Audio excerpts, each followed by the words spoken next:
ये कहानी त्रेता युग की है। उस समय श्रवण कुमार नाम का एक बालक था। उसके माता पिता अंधे थे और उन्होंने श्रवण को कई मुसीबतों का सामना करते हुए पाला था। श्रवण कुमार बचपन से ही अपने माता पिता का बहुत आदर करता था।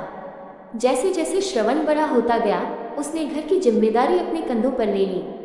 वह रोजाना सुबह उठकर सबसे पहले अपने माता पिता को स्नान कराने के लिए तालाब से पानी भरकर लाता था। इसके बाद वह तुरंत जंगल की ओर लकड़ियां बीनने जाता। फिर लकड़ियां लाने के बाद श्रवण चूल्हा जलाकर माता पिता के लिए खाना बनाता था।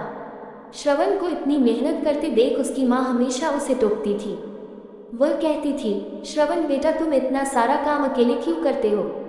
खाना तुम मुझे बनाने दिया करो, मैं आसानी से बना लूंगी। इसके बदले तुम थोड़ा आराम कर लिया करो। माँ की इन बातों को सुनकर श्रवण कुमार कहता, नहीं माँ, मैं ये सारे काम आप लोगों के लिए ही तो करता हूँ। भला अपने माँ बाप के लिए किए गए कामों में कैसी थकान, उल्टा मुझे तो खुशी मिलती है। श्रवण कुमार की इन बातों को सुनकर उसकी माँ भावुक हो गई। वो रोज भगवान से प्रार्थना करती, हे प्रभु, इतना ध्यान रखने वाला श्रवण जैसा बेटा हर माता पिता के घर पैदा हो। श्रवण के माँ बाप नियमित रूप से भगवान की आराधना करते थे।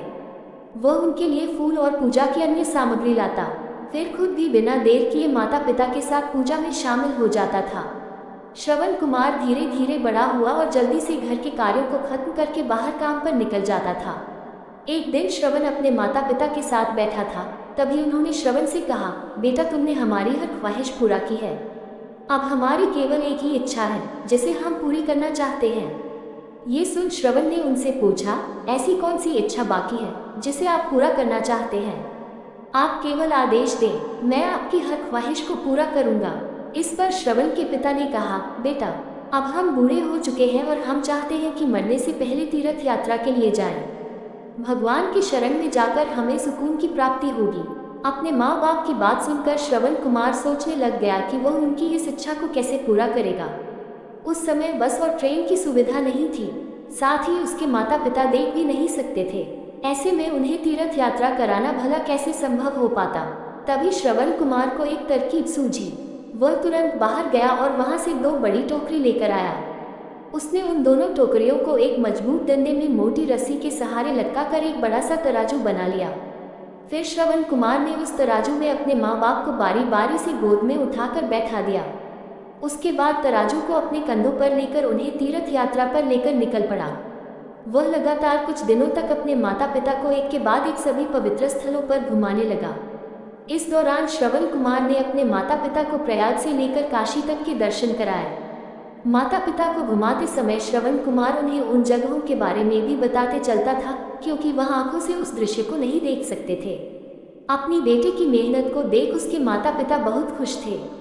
उन्होंने एक दिन श्रवण से कहा, बेटा, हम देख नहीं सकते, लेकिन कभी भी हमें इस बात का दुख नहीं हुआ।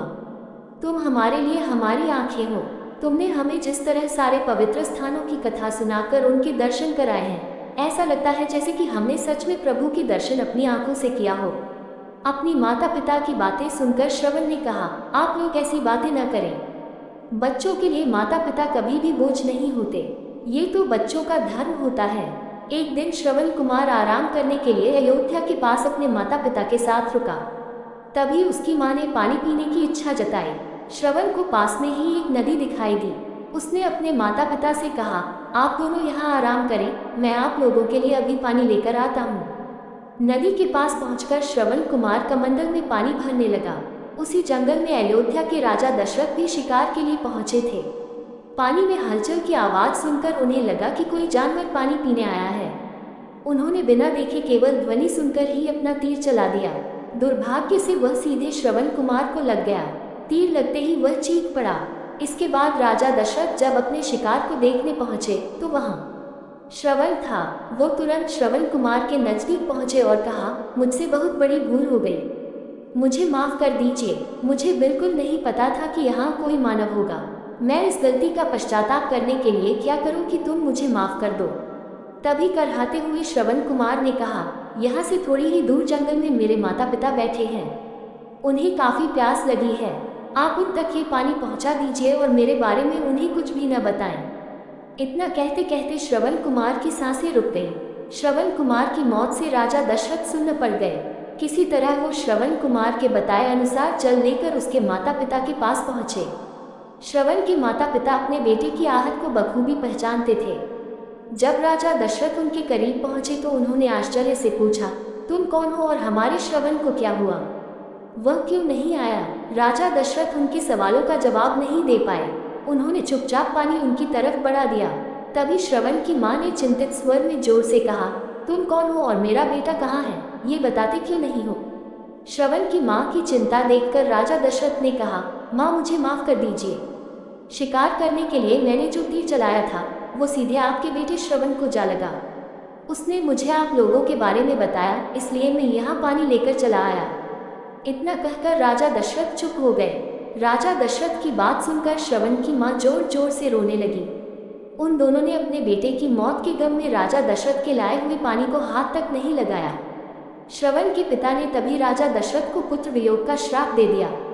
कुछ ही देर बाद श्रवण के माता पिता ने अपने प्राण त्याग दिए। बताया जाता है कि श्रवण कुमार के पिता के श्राप के परिणाम स्वरूप ही राजा दशरथ को अपने पुत्र राम से दूर रहने पड़ा था। राजा दशरथ के इस श्राप को पूरा करने के लिए ही भगवान राम को 14 वर्षों का वनवास हुआ, जिसका माध्यम दशरथ की पत्नी कैकेयी बनी। श्रवण के पिता की ही तरह राजा दशरथ भी अपने बेटे से दूरी को बर्दाश्त नहीं कर पाए और उन्होंने अपने प्राण त्याग दिए। कहानी से सीख, हर बच्चे को अपने माता पिता की सेवा श्रवण कुमार की तरह ही निस्वार्थ भाव से करनी चाहिए। यही उनका सबसे बड़ा कर्तव्य है।